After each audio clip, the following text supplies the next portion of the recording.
Hello and welcome back to another episode of Charla Football. I'm your host as always, Gerardo, accompanied with Tomas. I know you were out on the last pod, Tomas. You had me stranded, bro. Where you been? Just been chilling, bro. I mean, you hit me up at 9 p.m. expecting me to respond. Bro, I mean, Sleep. you should always be available to me. Pause, but you should always be available for me. Nah, relax. But so we got a lot of stuff that I want to talk about, specifically Selección Mexicana talk. So I was saying the last part that I want to do like a little series. I don't know how long we can keep it up for, potentially. I mean, we can make this into our own niche, but I want it to be I want our pod to be a place where we can talk about a variety of different topics besides the top leagues in the world, but specifically like Mexican national team and Liga MX. So I started talking about the Liga MX in the last part by myself, but I want to talk about some of the players that are ones to look out for in Liga MX and the ones that are already abroad and that are either have been playing, haven't been playing, should be called up, shouldn't be called up, especially, I mean, given that the friendlies are coming up in just about a week and a half. So the list will probably come out. So we can start doing like a series like that. And for those who are watching, I mean, let me know what you guys think. If that's something you guys want to see, if you guys don't want us to talk about Mexican national team, I mean, at the end of the day, this is our culture. This is what we care about. We're both Mexicans, so it's something that we hold dear to our heart. So it's something that I think it has a potential to grow. So that's just kind of like what I want to introduce to the pod, and I think it'd be the perfect way to do it. And Tomas, I mean, thank you for hopping on. Make sure you guys follow, subscribe, like. Make sure you support your small creators because together we're gonna make it big. All the links will be down below in the description. And yeah, let's get right into it. So there was a lot of action from all our Mexican players this weekend, specifically in Europe and obviously in Liga MX. But we're gonna start off with just some of the players in Europe. So there's a handful of them that I think are 100% have to be in the next list. And you are going to tell me whether you agree or you disagree. And we'll talk about a little bit of like their stance within the national team, their stance with the club, whether they should or shouldn't be there, basically. So let's start with Europe. Let's move to the Premier League, the best league in the world. Let's just go off with the bang. Julian Araujo, who got the most minutes in the Premier League, the Mexican with the most minutes this weekend in the Premier League. Played at Bournemouth, got his first start. I mean, I think last weekend he played about like 12 minutes, but he's finally here, bro. He's in Bournemouth. He got to show off in front of the fans. And overall, I think he had a decent game. I don't know if you were able to catch the game, but he was solid defensively. Offensively, we know Julian Araujo has some things to work on, but he's still young. I mean, the kids, I mean, he's just 23. He's like our age, bro. Yeah, I mean, he's our best young right back we have right now. I Yeah. mean, nobody really compares to him, at least for right now, in that position. He's playing at Bournemouth now. Maybe that move from Barca. He's Mhm. been decent these past two games. He's gotten a good chunk of minutes, and I just can't wait for him to prove himself and for Barca to buy him back. I mean, it's like it's destiny. It's just something Barca, that it's Barca, just Barca sold him for how much? 10? 10 million. Yeah. Can't wait for them to buy it for 54. It's just something that's reoccurring with Barca. I know, bro. You don't have to clown on the team though. Yeah. But I mean, Julian Araujo though, we'll see whether his impact at Bournemouth will be greater down the line or not. I mean, I thought it was a good move just because I mean they're at least a mid-table team. They have a solid squad. They have a decent coach. There's a project in place compared to a team like Nottingham Forest, for example, where there's no idea, there's nothing in place for anybody to really go there and succeed. So I think it's good for Julian. Now, does he deserve a call up? Yeah, for sure. I mean, he's our only right back in the Prem. He's the Yeah. only, and he's not just in the Prem. He's getting minutes inside the Prem Hmm. in a not a big team, but a medium-sized team like Bournemouth. Who maintains himself in the Prem is always competing for at the very minimum that last. It's six goes to what's it called, Conference League, There's right? still European competition. Yeah. Yeah. So I mean, they're always there, 8, 7, 6. So I mean, a while back there wasn't that possibility because the conference league didn't exist, but now that it does exist, they're definitely contenders to get into that Yeah, spot. I want to see Julian Araujo on that list. I want to see him to be one of the first names where they say where they put defenders. He has to be one of the first names right there because he's young. He's in Europe. He's getting minutes. There's a lot of excitement about him. I mean, even the people at Bournemouth are excited about him. So like, why shouldn't we as Mexicans be excited about a kid Yeah, like So I for sure. definitely agree he has to be there. The next match is actually I was looking it up. They're going to be playing against West Ham in a cup competition, and that leads us into this perfect transition into Edson Alvarez, he's finally back from injury. We know that he was injured in the Copa America. I think it was like in the first match. Was it that he got injured? Uh, yeah, the first match versus who was it? Jamaica. Jamaica. Ranger Yeah. versus Jamaica. So yeah, so he finally made his return after a couple months out, and he got substantial amount of minutes. He got 12 minutes. I mean, he's gonna have to win his position back, no doubt, because they signed the ex America man, Guido Rodriguez.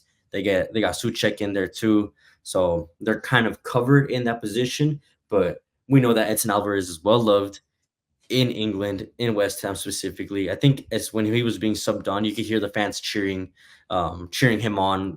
They have like this song for him. I forgot how it goes, but he's well loved there. He's a treasure to them, even though he's only spent one season there. I think he'll easily win him back his position because there's no doubt when he's on the squad, they're a better team. When he's on Yeah, that start.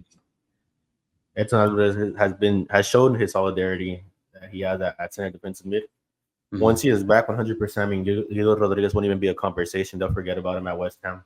They'll Yeah, completely just it's just what it is because Edson Alvarez wasn't his moment prior to this. If he's able to make that recovery completely physically, and I have no doubt that he will. that he will be able to win that spot. And I mean, Guido Rodriguez probably just getting sold in the winter. So I can you imagine both of them being like playing right next to each other? That'd be just funny, just or I mean, ironic.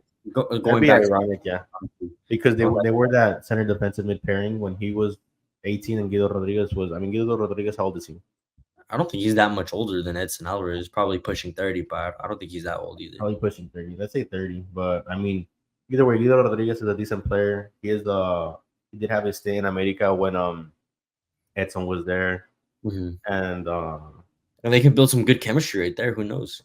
yeah, Maybe they can play together in the holding mid position. I think it would definitely provide a lot of balance towards West Ham, I especially because think they Guido Rodriguez is like 4 to 5 years older than Edson, so he's have. probably like 30. Mhm. Yeah, So wouldn't make sense to me honestly. I would have to check. Someone could fact check us if they wanted to, but I would honestly. I think pushing 30 is probably for sure. yeah. Now the question on him is: should he be called up, even though he's barely coming back from injury? Like, is that something you want to risk? Like, you just want to let him, take some time off and stay with the club? I don't think so. I feel like he should stay for this national call up. He should take his time because he with the hamstring injury, you're still recovering. Like Yeah, you're you're never quite done recovering up until the third month or the fourth month. Because although you feel good, you're playing and it's fully healed, there's still that risk of re-tearing it and making it worse. I know he's being well monitored by a professional club, so it's not like the average person.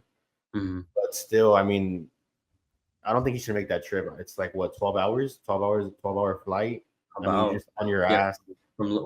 from somewhere. Are they in London? Where's West Ham at I'm located? not sure, but I mean, England's a pretty small island. England to here, regardless, because the first game is in LA, so it's going to be at least a 10-hour flight. Yeah, at least a 10 ten hour hour flight. flight. So it's I mean, Yeah, that's a long time on the plane, and that could actually hurt the hamstring. I mean, you're sitting down for so long. I mean, even healthy players with non torn not with non previously torn muscles end up getting injured from a flight. yeah. Even after our flight, bro, I swear I felt a little injury after when we were getting down. Yeah, I mean, it's the muscles shouldn't or an athletic person shouldn't be sitting down for that amount of time. I mean, I'd say stay in West Ham, do maintain the exercises, maintain the Keep recovering. recovery. Yeah, and then I mean, because there's no reason I to. already It's know not. that when he comes back to the Mexican national team, he's going to slot right in and he's going to be a starter. He's Yeah, one of this is more to see what we have. I mean, Julian yeah, Araujo still hasn't proven himself as a Mexican team player. Edson Alvarez has. yeah, and he's going to be there, no doubt, looking towards the World Cup, of course. So I don't think he's a player that we really should be tripping on bringing him over. You know, Yeah, if he comes, good. If he doesn't, that's fine. Like we already know what he's capable of.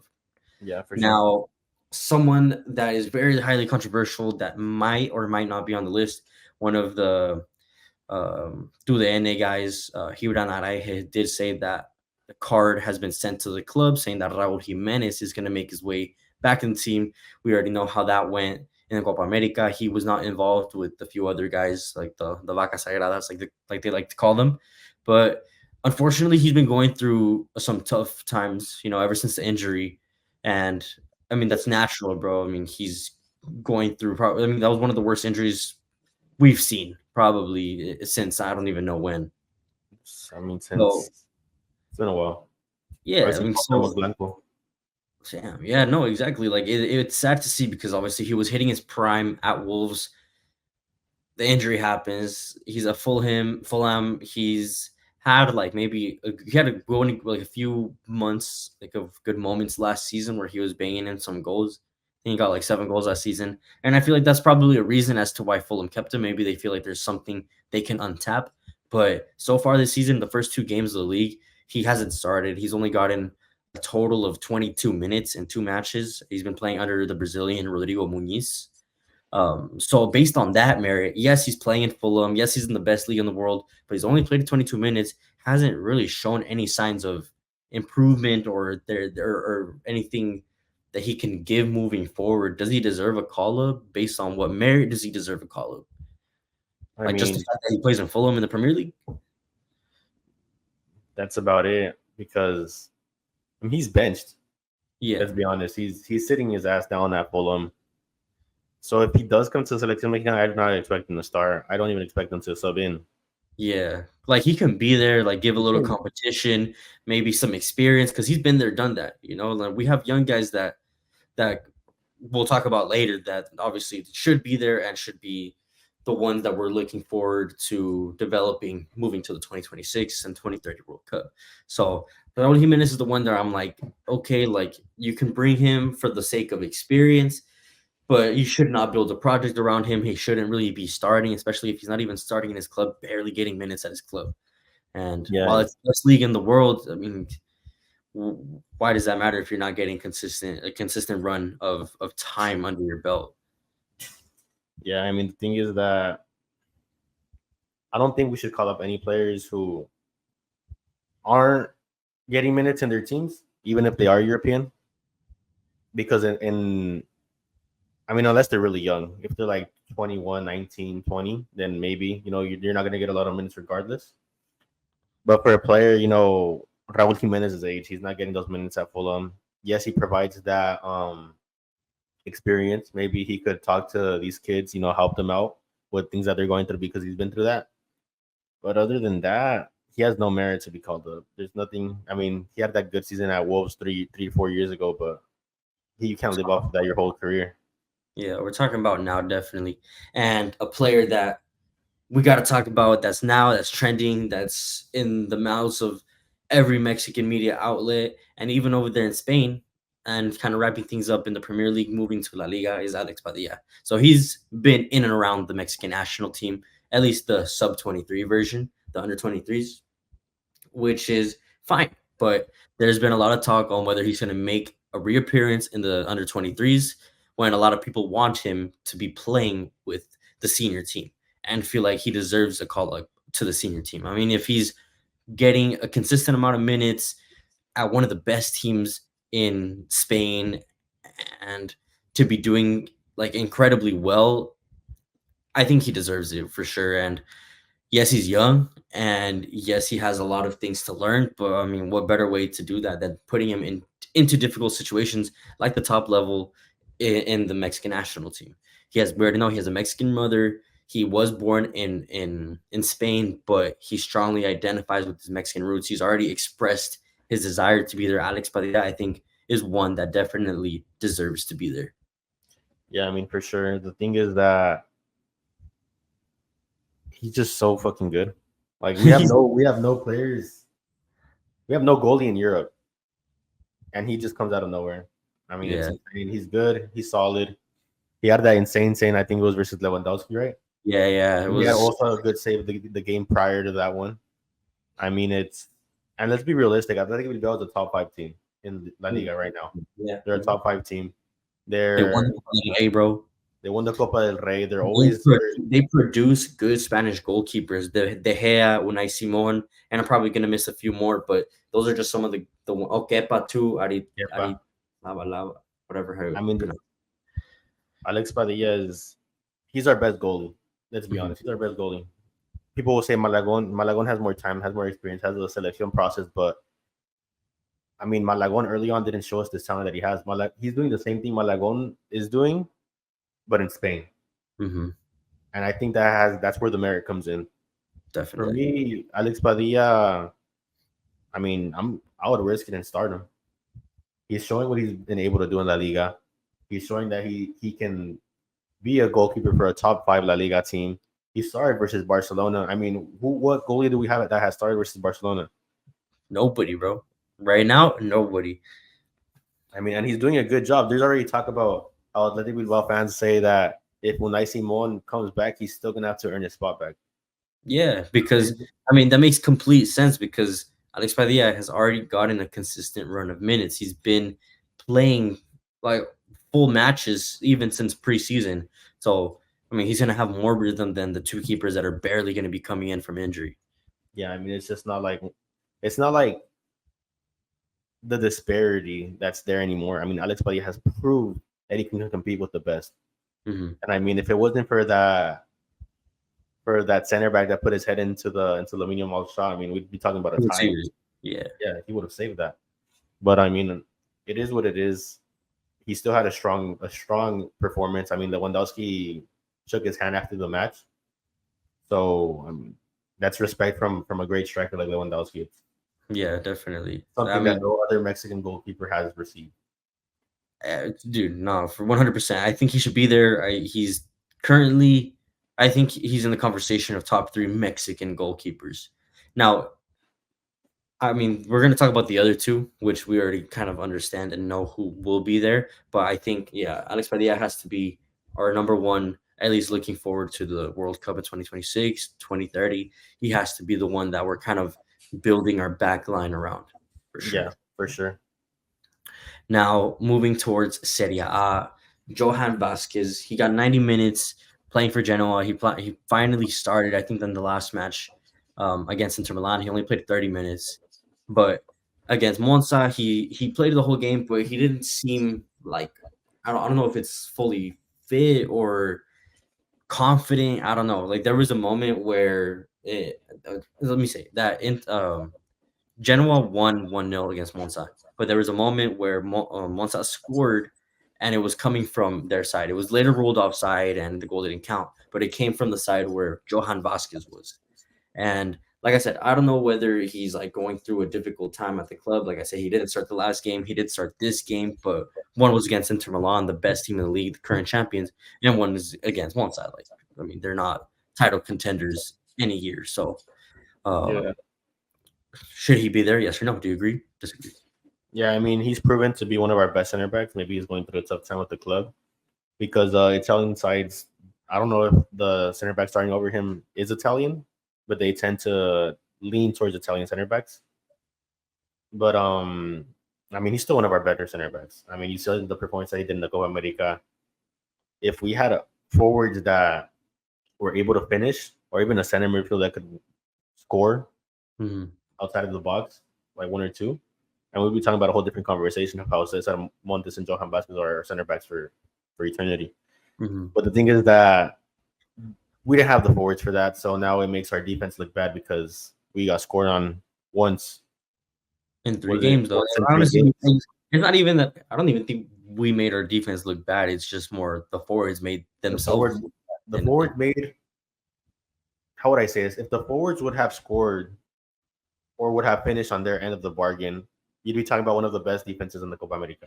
yeah, But the fact that we didn't get even to a quarterfinal or a semifinal appearance, that conversation will never be held. I mean, it's sad, but whatever.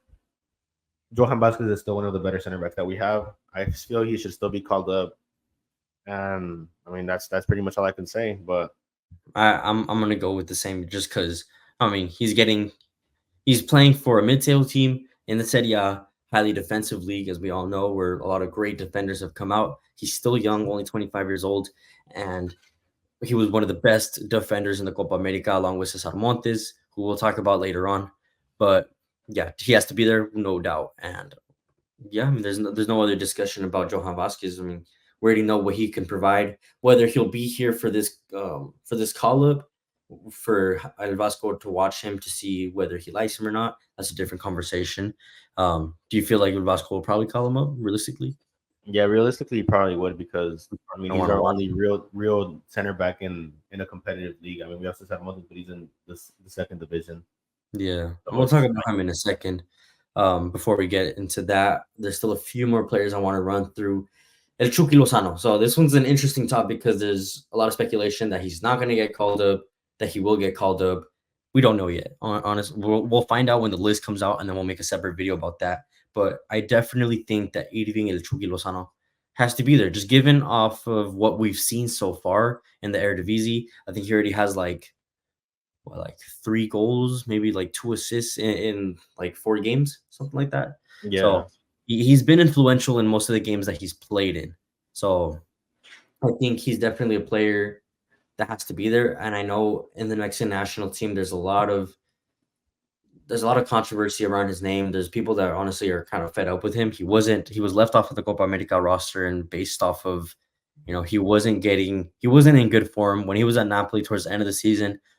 Really didn't contribute to the front three whatsoever. But he is a workhorse. There's no doubt about that. But Yeah. going back to PSV, I mean, he's getting some game time. He's starting to be more influential. We'll see what he does for the Mexican national team, though, if he is called up, because I mean, he's living off of that goal that he scored against Germany, and ever since then, I cannot recall a moment where he's really stepped up since then. I mean, I like Chucky. He's probably our best right winger we have in general. Yeah, There's nobody else better than him right now. At least there's nobody scoring in Europe at that position. There's mhm. I mean, there's nobody on that day-to-day competition. If it wasn't the problem with Chucky Lozano is that all the injuries that he endured in Napoli and before even reaching Napoli. But I mean, yeah, he hasn't showed up for the Mexican national team, but he still is our best right winger, Yeah, and at least for right now. what's good about Javier, or like being under Javier, is that he's good at getting the most out of his players. So maybe he can still squeeze a little something out of El Chucky, whether it's a few more goals, a few more assists, or just constant work on that right wing. So maybe we can see just like a um, some sort of revival from El Chucky, which is what a lot of people want to see. Because, like you just said, bro, he is one of the best right wingers that we have. Because he's playing in Europe, he get goals, gets assists, and he's well known in Europe as well. Yeah, I mean, last season he scored like what 2 goals on Ajax, 2 goals and an assist. I Probably, mean, yeah. he's still a decent player. The thing is that the players that he has around him. I mean, he had Henry Martin starting at center forward. He had Charlie Rodriguez, his main anchor at right center mid. So it's like, what the fuck do you expect him to do? Yeah, you can't rely on him to do everything by himself. Like he definitely needs some help around him, like a competent right back that will go around and like help him out 2v1s on the right side, or even if he's on the left side. But I mean, I think we're gonna have a definite an interesting call up this window. So we'll talk about everybody else. Now, another player that's in the Eredivisie that there's so much talk about, especially since last night, is Santiago Gimenez. He did get 58 minutes at the weekend, but I think that's more so because I think given all the rumors that's going around Santiago Gimenez, I'm pretty sure Feyenoord are trying to rely on him a lot less, because there's that realistic side of Sale. it is that there's going to be a sale. Yeah, like not either whether it's to Nottingham, whether it's to Bayer Leverkusen, which is one that just popped up out of nowhere yesterday, or any other Serie A team or another Bundesliga team. But right now, those are the 2 teams that he's been linked to: Nottingham Forest and Bayer Leverkusen. And out of those 2, I mean, there's a great project and then there's a shit project, honestly. Like there's no comparing which one's better to the other. And I think there's a reason Santi is probably and Feyenoord have not accepted Nottingham's and not any of Nottingham's proposals. They've already sent 3. Santi and his camp, the club, has also rejected it. First of all, I don't think it's enough money because a player like Santi, he's a record goal scorer for the club. He's brought titles to the club, and he's well loved at the club. He at least needs to be above 40 million, no doubt.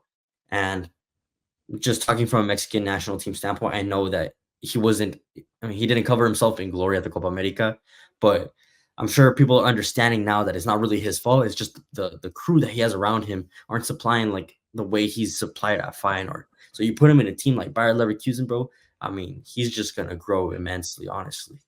Yeah, I mean, and there's these Mexicans out there that are saying, if you don't give Santi Gimenez balls to tap in, then he doesn't score. I'm like, well, you literally just explained what a center forward is. Yeah, That's what a center forward is supposed to do. He doesn't come down and receive the ball in the midfield like Santi has been forcing at Mexico and score a banger from outside of the box. He's a player that he's just in the right position at the right time, at the right moment. I mean, he's big. He can get those headers. He's also just talented enough to score when they're building forward. I mean, he's in that position. He knows how to check back. He knows when to receive the ball, and he knows how to let it go. So it's.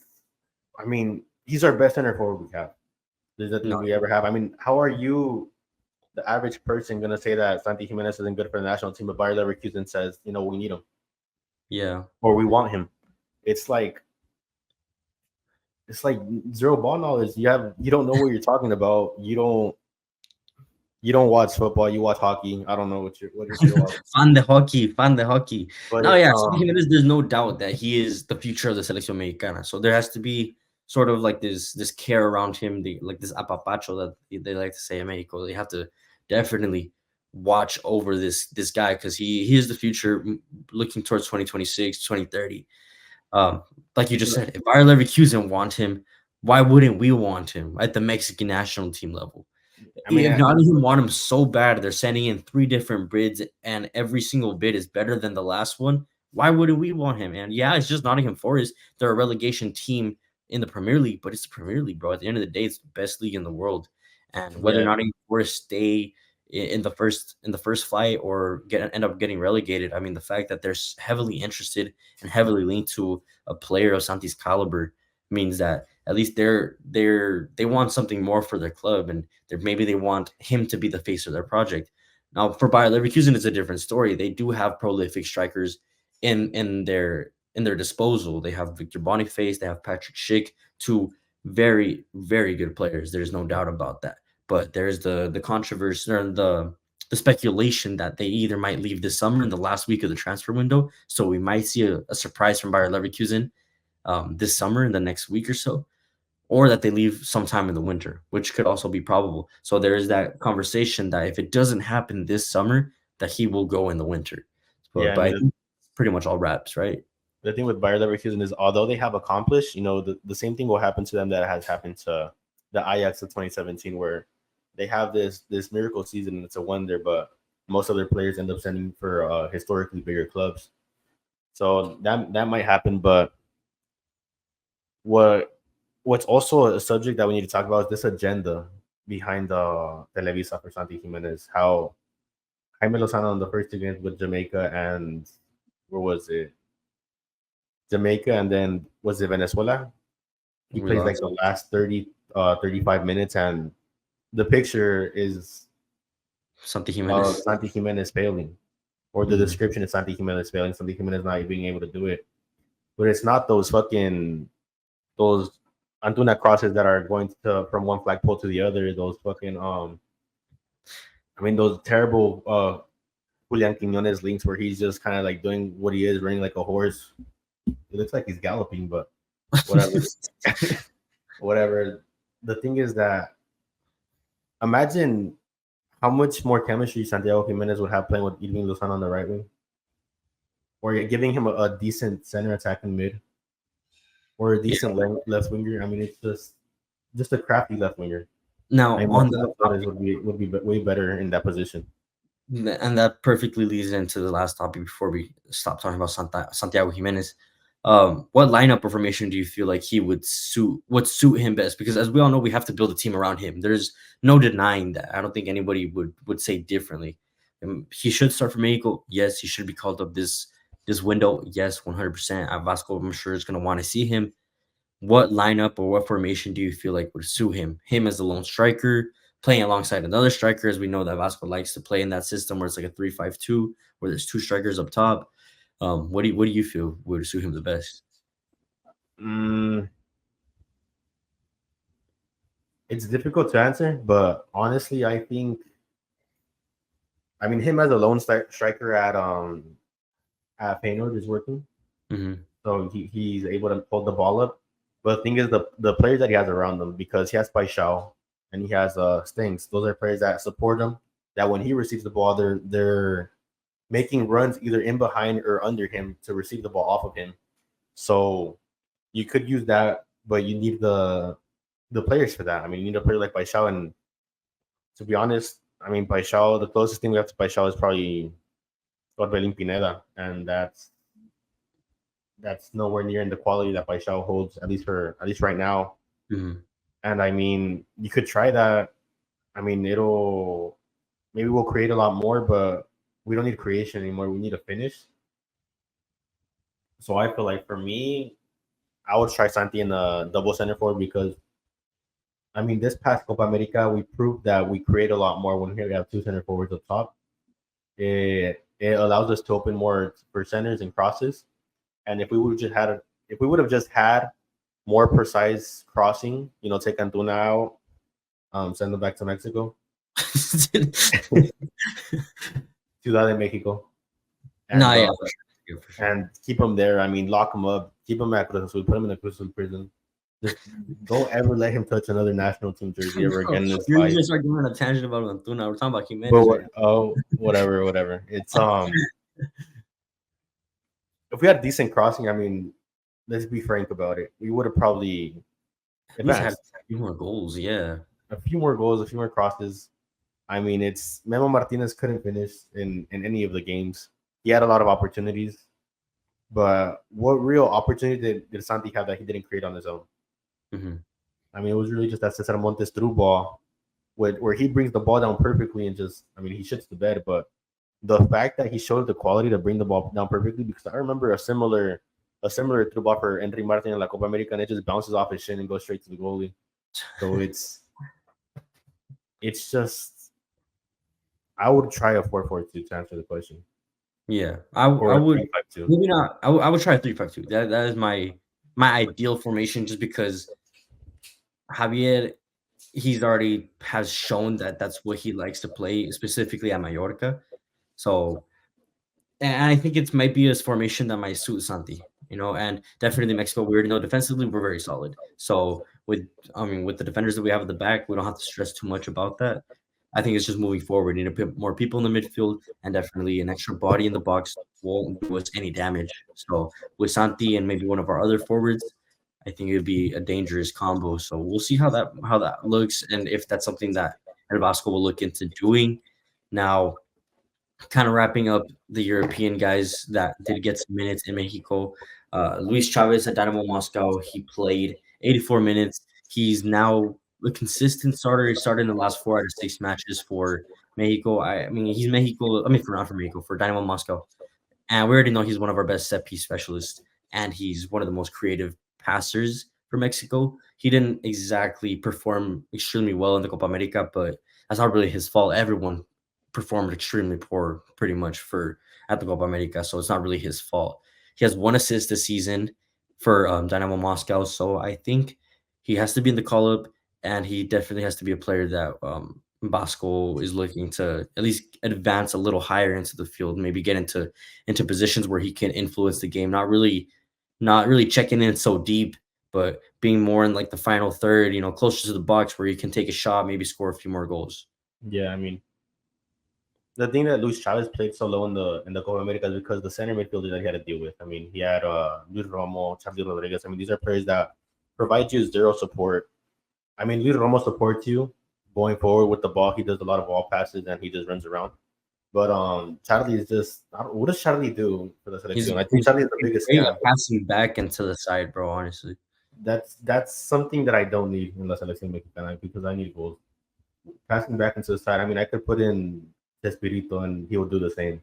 So it's not something that is needed in the selection. I mean, I don't want a center mid that passes back into the side. Center mids are has to be the most creative position on the field. I mean, you have to create opportunities, you have to go forward. And with players like Charlie Rodriguez, like what can you really do? Like, can you blame Luis Chavez? yeah, you Yeah, can't. obviously you really can. I mean, Charlie Rodriguez does nothing. He would try to go forward in the Copa America, and I mean, he would fail every time. But it was just funny to watch.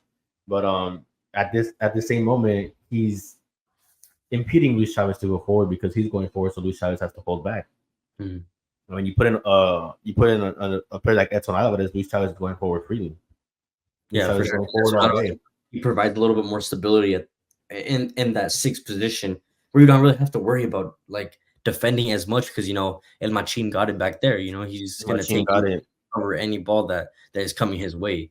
I mean, yeah, So that's just my observation on that Copa America. So I think that because when Luis Chavez was with Edson Alvarez, I mean, he was free, he was creating. I mean, you remember the game versus Honduras? He was free, he was creating, he was crossing a lot. He scored a free kick. There wasn't a lot of pressure on him to defend because Edson Alvarez was there, and I mean that's just what shows you when you have a good player on your squad like Edson Alvarez. So the fact that Edson Alvarez wasn't here doesn't show you what Luis Chavez is completely able to do because he has to focus on defending as well. yeah, and that's definitely not one of his strong suits. We need him higher up the pitch where he can really influence the game. And I think hopefully under Javier Vasco Aguirre, they can figure that out and they can see that. And I think they will because he's for sure going to be in the call up. Now, Orbelin Pineda, another player that we've already kind of touched on earlier. You kind of brought him up saying that he's probably the closest thing that we have to a Paixão from Feyenoord in our team. But to be honest, I'm honestly tired of seeing him because I don't remember a moment where Orbelin Pineda has stood out. Like there hasn't been a specific moment where he has affected the game, where he has carried the game. If anything, he's kind of like given how he performed at the Copa America and the penalty that he missed, and a horrible penalty at that as well. I mean, I don't even like him right now. I don't think he should be called up. Yes, he's playing in Athens, he's playing in Greece, he's playing in Europe, getting some European time, playing like Europa League qualification and whatnot. But I mean, other than that, he hasn't really provided anything for Athens either. No goals, no assists so far. What goes in the season? They already have like 6, 7 games played. So I mean, if you're just calling him just because he plays in Europe, I don't know. I don't know about that. Would you call him? Like I said previously, if we're getting players that are getting minutes in Europe because he technically is still getting minutes, then I say call him up. But we also have to be realistic. Yeah.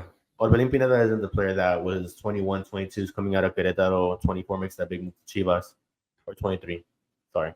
And he's not that he's not good anymore, but he's just not an upcoming player anymore. Yeah. He's He already should kind of like a veteran, experienced player, technically. he should be proven by now. And to be frank with you, he isn't. He's not. He hasn't proven himself to be a selección mexicana starter. He hasn't proven that he should be called up every window. So, in my opinion, I mean, give the opportunity. Maybe call him up, but give the opportunity to Marcelo Flores. Give the opportunity to a crafty winger slash 10 like Orbelin Pineda.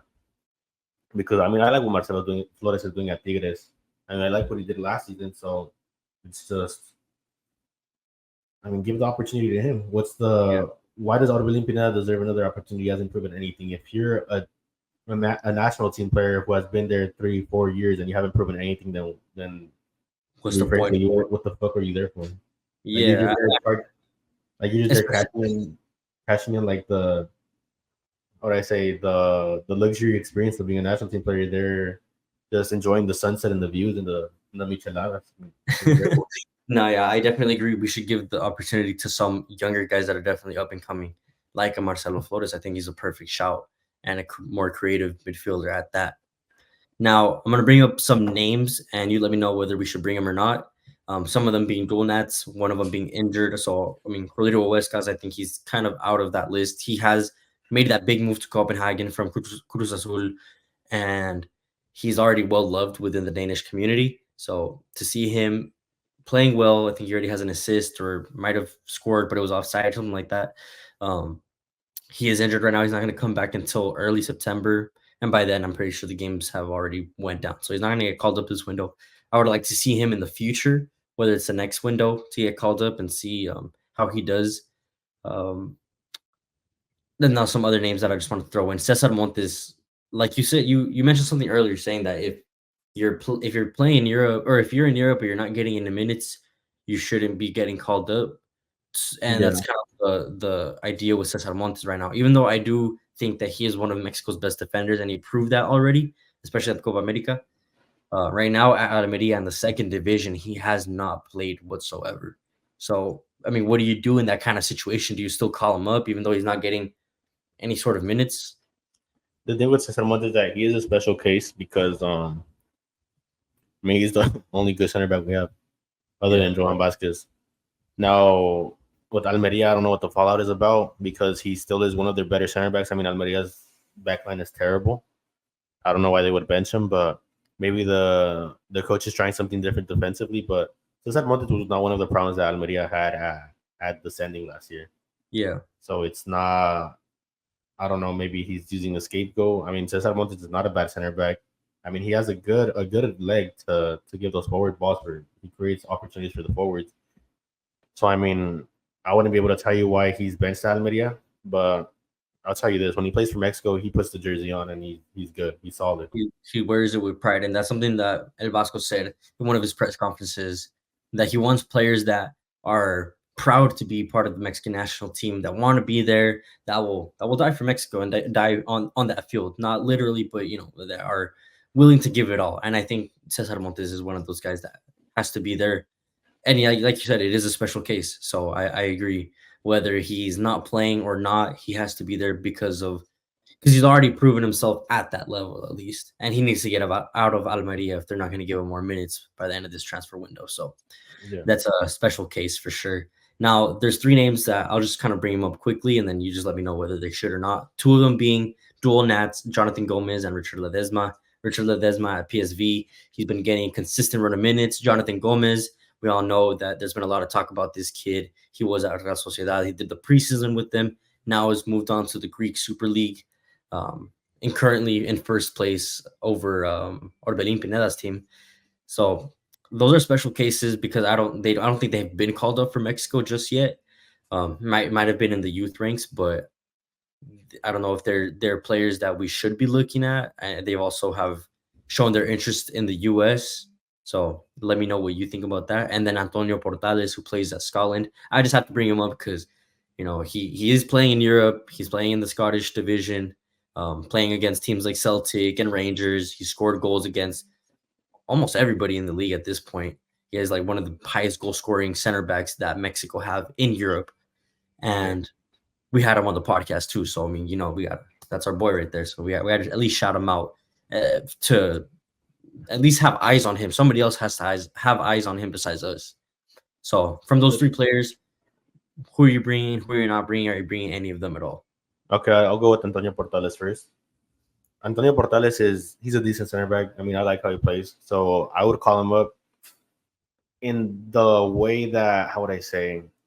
For some reason, there's a rumor out there that there's gonna be four goalkeepers, and I just say keep it's Hugo, not Hugo. What's his name? The Pumas goalie, Julio Gonzalez. Julio Gonzalez. Keep him at home. Just let him stay there and bring a fifth center back instead, and bring Antonio Portales. And so I would bring him. And then for Richie Ledesma, Jonathan Gomez, I mean, Richie Ledesma has to be convocado. He has to be called up. There's no reason he shouldn't be. I mean, he's playing in PSV. He's getting a lot of minutes in PSV. I mean, 88 minutes. That's really he's a starter. He's a fucking starter. And then you have Jonathan Gomez with Paul. I mean, let's look at our left back position. We really just have Arteaga who's playing in Monterrey and Gallardo who's playing in Toluca. And Putin already over 30, so we don't have a young up-and-coming left back. So we need a young up-and-coming left back, and I see that in Jonathan Gomez. I mean, he's decent. He's a decent player. He did get loaned out last season, I think, to the Second division. think. I think second division in Spain, and Mira, then I mean Mirandes. He was a CD Mirandes, yeah, Club Deportivo Mirandes, and then now he's at PAOK. He's on the first team. So I say take both of them. I say take Richie Ledesma because I mean we have very few players in Europe getting minutes like that, and Jonathan Gomez as well. yeah. Take both of them. I'm gonna agree with you on everything that we said because Antonio Portales, even though it is the Scottish league, I mean we're seeing him banging goals. We can tell that he's an aerial threat at least when it comes to set pieces. He got an assist at the weekend, so I think he can definitely add something different to this team. And like I said, even if it's just that fifth center back, I mean, I'd rather have a fifth center back than a fourth goalkeeper that's not going to play at all. For sure. Richie Ledesma and Jonathan Gomez, they're young. They are dual nats. Why not take a look at them? Call them up, give them some time just to train with the team, see how they feel, talk to them, see if this is something that's interesting to them to being a part of this project, moving towards 2030 to work on the Rafa Marquez if they want to do that, if they want to focus on the U.S. national team and try to work under Mauricio Pochettino in the future. Now that's all to them, but at least try to bring them in, make them feel included. But yeah, that kind of wraps up most of our guys over there in Europe. Let me know what you guys think on who else we're missing, on other ones that we want to see. Now let's look at Liga MX. There's a lot of players that we have to go through, so we're not going to go too in depth, but we'll just kind of start. I'll start quickly throwing names. You tell me whether you want them. Yes, why they shouldn't, why they shouldn't, why they should, why they shouldn't. Alan Mosso, Richie West, played 90 minutes, got an assist. Yes or no? You want him on? Yeah, I want him on because although his best moment was in 2023, I remember he had like the most duels won out of both seasons in 2023. And although he has had awkward moments and he has mental lapses in Chivas when I watch him, sometimes lack of concentration, he was still a top 3 right back in the league, believe it or not, with all that negative. Because going forward, he is such a threat. I mean, he's just insane. I remember like last season he had like the most assists at a right back position, mm-hmm. And then he just links up so well with Roberto Alvarado when he plays left wing. So the thing with Alan Mosso, if you call him up and he's a right back, you need a right winger who's creative and can play off of him as well. Yeah, that's one of the things. But other than that, he's a decent right back. I like how he plays. He does have those mental lapses and these moments. He's not in his best moment, which he once was in 2023, but he's still a top 3 right back in the Liga MX. Yeah, and especially if we're gonna put him in a lineup or a formation where he's gonna have just a little bit more freedom, because we do play a 3-5-2, which is very realistic under El Vasco. I mean, he's gonna have a little bit more capability to move forward and attack on the right side and get more crosses into our forwards, which is what we need. And I definitely like him. He did get an assist on the weekend against Tigres, so I think he should be there. And I'm glad that El Vasco is looking to bringing him in. I know that under Jaime Lozano in the last call-ups, there was really they didn't even try to take a look at him because of whatever they had going on in the background. But clean slate now. We're moving into a new era, and hopefully he's one of them that can be brought up in there. Piojo Alvarado also got 90 minutes. We already know that he's a talented player. He's still young, 25, 26 years old, right? For Chivas, and he even got a goal at the weekend against Tigres. And, I mean, he's already been called up before, and he just unfortunately wasn't played enough. So, I mean, let me know. On or off? You want him in or off? He's in, bro. He's our most creative right winger. I mean, he's shown that. I feel like Piojo Alvarado is, at least for right now, he's more talented than Chucky. Yeah, and there's a reason, there's honestly a reason why one of the best Brazilian teams, most historic Brazilian teams, are looking for him. While Chivas did reject it, maybe the offer wasn't good enough. But the fact that a team like Flamengo want a guy like Piojo Alvarado, they're looking at a Mexican and looking to splash money on a Mexican team and a Mexican player, I mean, that shows that there is quality there. And I would have liked to move for him because, I mean, the Brazilian league is one of the best teams in all of the Americas. So, but it's unfortunate that most likely won't happen. But definitely, I would want him at least called up so we can see more of him in the national team level. Yeah, for sure. Now, another Chivas player, Talar Rangel. I think this one's pretty much already confirmed, along with some other ones that we've already talked about.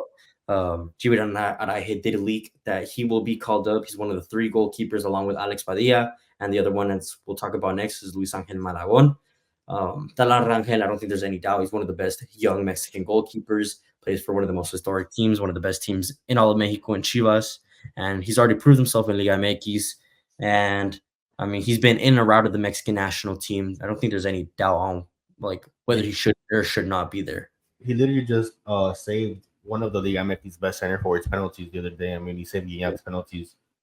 So it's like he's proved himself. He's proved himself. He's a starting goalkeeper. He's been a starting goalkeeper since last season. So I mean, he's on. He's definitely on. He had the most saves I think last season, and for a goalkeeper. So there's no reason he shouldn't be on.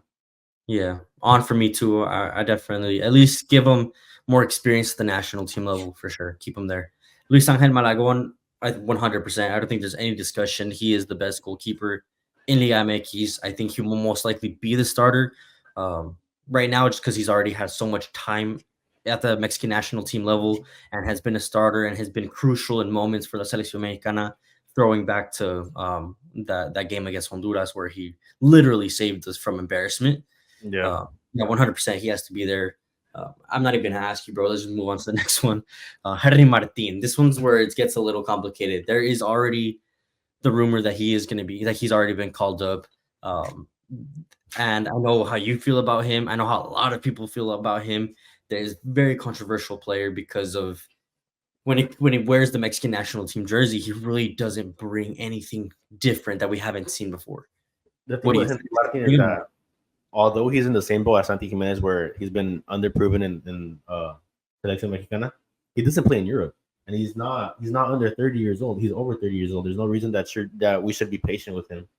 I mean, he's already a grown ass man, just trying to play with kids. I don't know what to tell him. He's like go focus on your family, stay in Ciudad de Mexico, stay like get a good check over there. Let the people with the chance to be great get into this national team side. Your time is past. I mean, it's over. At the end of the day, this is a project building towards 2026 because by the time it's 2026, it's going to be 33, pushing 34, and then towards 2030 where he won't even be considered at all. So, I mean, if we're looking at this as a project, we cannot rely on Henry Martin. He can be there, maybe like we talked about with Raul Jimenez, give some experience to the younger guys, maybe try to give some competition. Realistically, he is the best Mexican goal scorer. The only thing that Henry Martin can provide to the selection is emotional support. That's about it, and he could do that shit from home.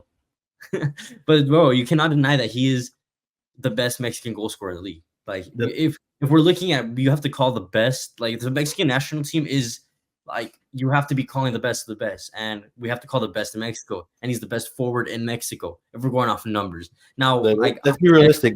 That's a different story, bro. The only reason Henry Martin scores goals in America is because of players he has around him, and we don't have those players in Mexico. We don't have a Diego Valdez. We don't have a Richard Sanchez. We don't have players. We don't have the starting Uruguay center back. Uruguay a top 5 national team. Mm-hmm. We don't have those players in the Selección Mexicana. He's not going to be able to replicate that because of the players that he has around. The Dutch guy, Dil Rosen. We don't have a Dil Rosen in the Selección Mexicana, so you can't replicate that and say we have this in the Selección Mexicana. We don't.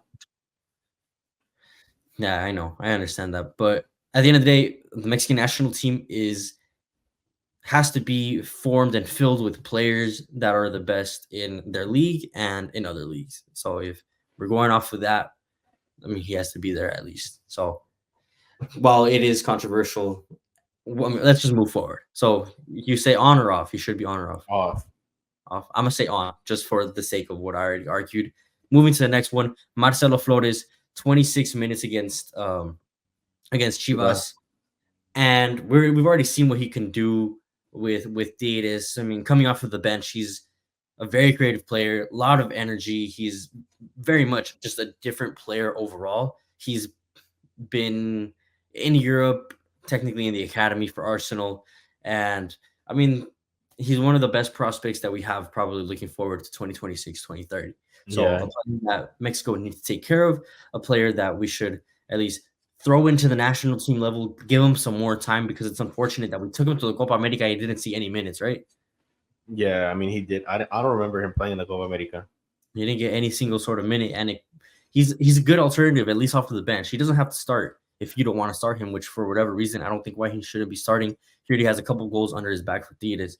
But, I mean, the kid has talent. He's young, but he has talent. He has hunger, room to grow, and that's the kind of players that we need at the Mexican national team level. So, Marcelo Flores, on or off? On. I mean, he's the only real crafty player that we have that is not over the age of 27. So, I mean, there's really no other reason he shouldn't be on. And he wasn't really given an opportunity last window, so you can't say that he should be off. So, on. Chino Huerta at Pumas got 90 minutes. I think in a loss against Atlas, if I'm not mistaken. So overall the team didn't perform that well, but I think he does need more opportunities because when we saw him at the Copa America, he wasn't in his best position. He was playing at right wing, but we know that at left wing he tends to go out. He's very direct. He's not scared to go out at his defender. I think in the game against Atlas, he's lost the most balls, but he's also the player with the most like 1v1s. So he's one of those players, and those are the kind of players that you want. Like even though they'll lose the ball in a 1v1, I mean, you want them to at least keep trying, because eventually that one 1v1 that you go against your defender, you're gonna get past them at some point. So definitely a player that needs to be looked at in the right position. Chino Huerta, I say on. I don't know about you. Yeah, on. High risk, high reward. Yeah, for sure, 100%. Marcelo Ruiz, a player that has been in and around the under divisions for the Mexican national team. I don't know if he was there for when they played against Bolivia or for the under 23s too. Yeah. But I think he was one of the captains for Toluca at 23 years old. I mean, he's solid. I want to see more of him from what I saw in Leagues Cup, from what I saw in the league so far. I mean, he is definitely a good defensive midfielder. He can be like an understudy to like an Edson Alvarez, or he can play alongside an Edson Alvarez. He is creative as well. So I want to see more of him. And I think at the national team level, our head coaches need to see more of him as well. So for me, I say call him up. Yeah, on. On.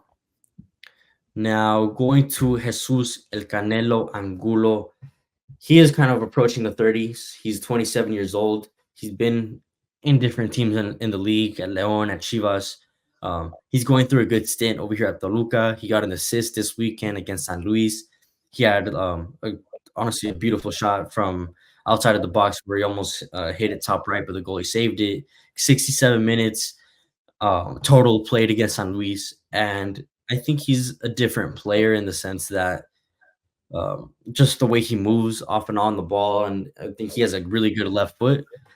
I think they should definitely take a look at him. He was already at the Olympics in Tokyo with Jimmy Lozano, so I mean, why not give him some time at the highest level, at the national team level, right? Yeah, on but bench. At least added some competition for sure. Because I mean, if you compare someone like him to the likes of Luis Romo, Charlie Rodriguez, I mean, I would take Canelo all day, every day for sure. Because he's just a different player. Now, going to a player in Toluca, a player that was vetoed off of the squad for the Copa America, Jesus Gallardo. He played the whole game against Atlético San Luis. He scored a goal. He's still about 30 years old, or older than 30 years old. He's decent, but he is getting older. He's not someone that we should be looking forward to at least 2030. Maybe he can still perform at this next World Cup, but he's already performed in World Cups before. And I mean, he's not necessarily, our best left back ever. Yeah, I mean, I'd stay on at third center back, just bench him. He still brings that experience. Third center back? Third center back, I think Jonathan Gomez at second center back. Wait, what are you talking about? I mean, left back. I was like, hold on, I was so confused for a second. Yeah, no, for sure. At least to provide a little bit of experience to like the younger guys that are up and coming. Yeah. I'm gonna stay on too, just because I think he is good enough to be at the national team level, not to be starting, and consider him one of our best. Different story. Going forward to Jesus Vega, he played 10 minutes for Xolos. He's one of the young kids at Xolos under Juan Carlos Osorio, and one of the best assisters in the league. I think he has like 3 assists so far in 5 matches, and he's still young. I think he's like 22, 23 years old. He's very silky. In the goal that he assisted this weekend against Monterrey, he took on like 2 or 3 defenders in a way that honestly reminded me of Pedri. Not saying that he plays like him, but just reminded me the way he moves. I think he's definitely a player that the national team has to be looking at. Whether he'll be called up or not, I'm not sure. But I mean, he's the leading assist and playmaker in the league. So I mean, definitely take a look at him if you could. Yeah, I mean, to what I saw, he was decent. I mean, I'd call him up as long as he's physically stronger than Pedri, because Pedri has shown that he's built out of bubble wrap. But either way, I'd say I wouldn't know. Maybe for the sake of it, because it is only friendlies, I'd take him just to see what Yeah, he has. yeah, it is friendly. So at least take a look at him, pretty much. Yeah. Now, one that's very controversial is Germán Berterame. He played all 90 minutes for Monterrey at the weekend against Tijuana, and this almost pretty much confirmed that he's going to be called up at least at this window. He is Argentinian born, has Mexican citizenship, very similar case to Julian Quiñones, except in this case, he's already has expressed his desire to play for Mexico because he wants to play for a World Cup. Not necessarily saying that he loves Mexico or like the way Julian Quiñones has discussed before in interviews. He's more of like an Argentinian reject that we know he is not good enough to play for Argentina, especially given the competition that they have up front. So his only way to play a World Cup is to play with Mexico. So, and Yeah. he's already expressed it in that sort of sense where like, oh, I just want to play a World Cup. And he's not really playing because he loves the country or he loves or wants to be a part of it. He just wants to be a part of the experience of being in a World Cup. So he is a good player. He is different. He's a type of player that maybe you can link up with a second striker, like we saw at the weekend with Brandon Vasquez. He's very good off of the ball and in the box. But I don't know. Like I said, if he's not good enough for Argentina are even looking at him, and he only wants to be at the World Cup just to be there, not really because he cares for the country in a way that most of these guys that have lived there and been through everything in the country. I don't know if I would take him. No, I wouldn't. Honestly, I'd rather take Henry Martin and Germán Berterame. So no on that one. No, he should. Nice. If anything, he's gonna be a third center forward because I mean, on top of him is Santi for sure, and then under Santi is probably gonna be Raúl. So he would be the third one, and I'd honestly take Henry Martin over Germán Berterame. Okay. Now, Jordi Cortizo, another player from Monterrey. I mean, he's been in and around the squad as well. I think he was called up in the provisionary list that Jimmy Lozano made a few months back. He's a different midfielder. He did provide an assist, and it was honestly a really nice assist into Brandon Vasquez. He's different in the sense, like attacking, he's just someone that, I mean, we don't really see enough of. So, I mean, would you call him? Would you not call him? That's really just the main question. Yeah, I would call him. Because Yeah, I think he needs more time under his belt at the national team level because he's not getting any younger, bro. He's 28 years old, and by the time the World Cup comes around, he's gonna be 30. So if we're gonna bring him in now. all right. Yeah. Now, Gerardo Arteaga, yes or no? Yes. He's our best left back in Liga MX. Yeah, he didn't have. He's really the only left back we have that has a trajectory in Europe. And then, lastly, for Monterrey, Victor Guzman, 90 minutes played. So before we got cut out right there, Victor Guzman, yes or no? Should he be there? He's 22 years old. He's still extremely young. He's one of the most valuable center backs out of the top 6 leagues. Shout out to Football Asada for that stat. I think he at least needs to be in the call up. I agree. Yeah, he's our best center back in Liga MX right now. Well, I wouldn't say if he's the best center back in Liga MX. I think there are a few more that are a little better, but at least for his age, Eric Lira. Eric Lira, you think Eric Lira is better than Victor Guzman? Right now, yes, bro. He's part of the. We'll talk about Eric Lira moving forward, but Monterrey does not have one of the best defenses in the league. I think right now they're one of the worst defenses in the league. They got scored on against Cruz Azul 4-0, bro, just the other day. Now they got 2 goals past them by a bunch of kids at Tijuana. Bro, but Monterrey as a whole is suffering. It's not just because of Victor Guzman. I mean, Victor Guzman, you're talking about a player that locked up Suarez. What Mexican player right now in the league has locked up Suarez? Right now. We're talking about a 36-year-old Luis Suarez against a 36-year-old Luis Suarez who was able to score twice on Canada in the Copa America. Whatever, bro. He still Anyways, has something in the I tank. was like, Victor Guzman just emptied that fucking tank and told him to sit his ass down. That's it. all right, regardless, I do think he needs to be called up. He's still young. He has so much, like, such a high ceiling, bro. He has to be there. There's no doubt about that. Yes, no, yes. Yeah, for sure. Now, that leads me into Eric Lira. The reason I said that he's the best young center back, he's only 24 years old. He is still 2 years older. He's been around the national team, and I think it's already confirmed that he's going to get called up. And Cruz Azul has the best defensive record in the league. They've only been scored once in 5 matches in all of the Liga, and they played against Cruz Azul. He had a good match as well. I mean, they played against Querétaro at the weekend. They didn't get scored on at all. I mean, he's a rock at the back, and he's one of the main men out of the 3 center backs. He's the libero. He's the last man. So I mean, honestly, I don't think there should be any discussion about him being the young one. So, anyways, moving forward, the ones that are very questionable, and I'm only throwing them in not because I really want to talk about them, but because it's already confirmed that they're most likely going to get called up, is Charlie Rodriguez and Luis Romo with Eric Lira. Charlie Rodriguez played 90 minutes. Luis Romo came off of the bench substituting for I forgot who, but he played 17 minutes. I really don't have any comments on them as players. We've already seen them at the national team level. We know what they can, or in this case, what they can't do, really. So I say we just hold a moment for our midfield if they do start. They're terrible. They're terrible. Both of them. They're trash. I don't know why we keep on calling up Charlie Rodriguez. Like I said previously, what does he bring to the national team? I mean, Luis Romo, okay, he can create something going forward, but I don't need him to create. I need a center defensive mid. Yeah, to be fair, Romo wasn't horrible at the Copa America. I mean, we've already kind of discussed it. He had at least one good game, but I mean, when you're comparing that to a team that honestly completely underperformed and one good player really stood out, but it wasn't all that. I mean, there's nothing to be really proud of or to applaud. So, yeah, get them off my national team, both of them. Yeah, I've seen enough of them. We don't we want to see something different in these call-ups. So take Fidel Ambris.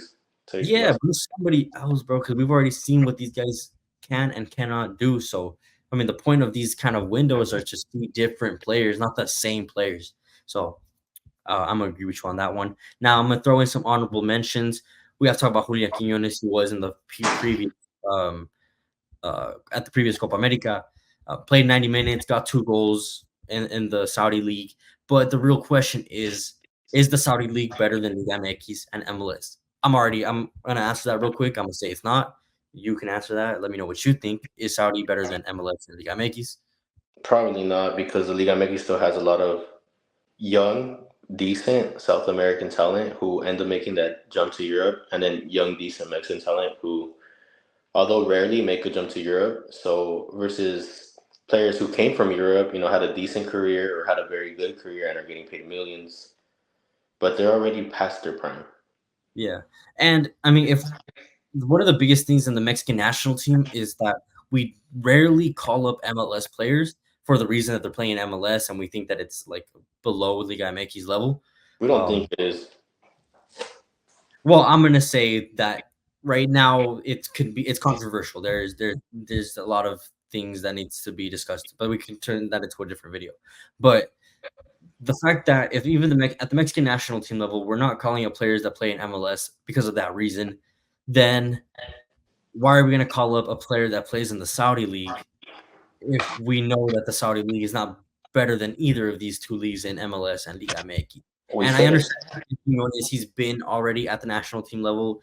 He's shown promising signs, but he's not getting any younger. He doesn't provide anything crazy different that we can't get from a younger player. While he did get his 2 goals on his debut, I honestly why are we going to call him up for what? We've already seen him bring in somebody different, honestly. Yeah, I mean, we shouldn't call him up. He's not. So yes, no, maybe No. so. No. And then the very last one, the one that I was really excited to talk about, because this is also a rumor. Whether it's going to happen or not, that's a different question. But they're thinking, bro, about taking Andres Guardado out of retirement. So they're literally going to physically pull him out of his retirement home and get him to the national team. He still plays for Leon. He did play 27 minutes, but we already know that he's been like ridden of injuries in the past few years of his career. He's already technically retired of the Mexican national team, but El Vasco has said has expressed his desire for a leader in the locker room, not necessarily on the field, but someone in the room to talk to the players. So Andres Guardado, he is a leader 100%, and I think he can fulfill that role. But I mean, if you're trying to build a project, why don't you build it around some of the young players that have the potential to be leaders, that can be leaders, or that already are leaders? I mean, we don't know everything that's going on inside; only they will know. So why are you going to take someone out that's already expressed his desire to retire? I don't think there's really no idea behind that, no good idea behind that. I mean, I thought that's why we had Rafa Marquez, because he would be able to connect to the players inside the locker room. Yeah, I think that is a definite reason as to why probably we shouldn't look to Andres Guardado, unless maybe Guardado confirms that he's not going to play anymore, and maybe he can go into like the back room area where he's like working like with Rafa Marquez and with El Vasco, more like a technical staff type of deal. But he's still an active player, so he can't fulfill that kind of role right now. Yeah. If it was in that case, I would have been like, yeah, for sure, bring him on. Like, he can be one of Mexico's next best coaches, along with Rafa Marquez that's coming out. But yeah, I mean, I wanted to bring it up because that is a pretty hefty rumor going around. We'll see if it happens or not. But I'm gonna say no. You already said no. But that kind of wraps up everything. I know it was kind of a long episode, guys. Sorry for the yab session. But there's a lot of Mexican teams that we had to talk, a lot of Mexican players that we had to talk about. And I mean, when the list comes out, we'll talk about them, and we'll be constantly updating you guys with good performances, bad performances every week. So please stay tuned. Follow us, subscribe, like this video. Make sure you check out all our links down below. Support your small creators because we're together. We're gonna make it big. Thank you for supporting Charla Football. Tomas, thank you so much, and I'll see you on the next one, bro.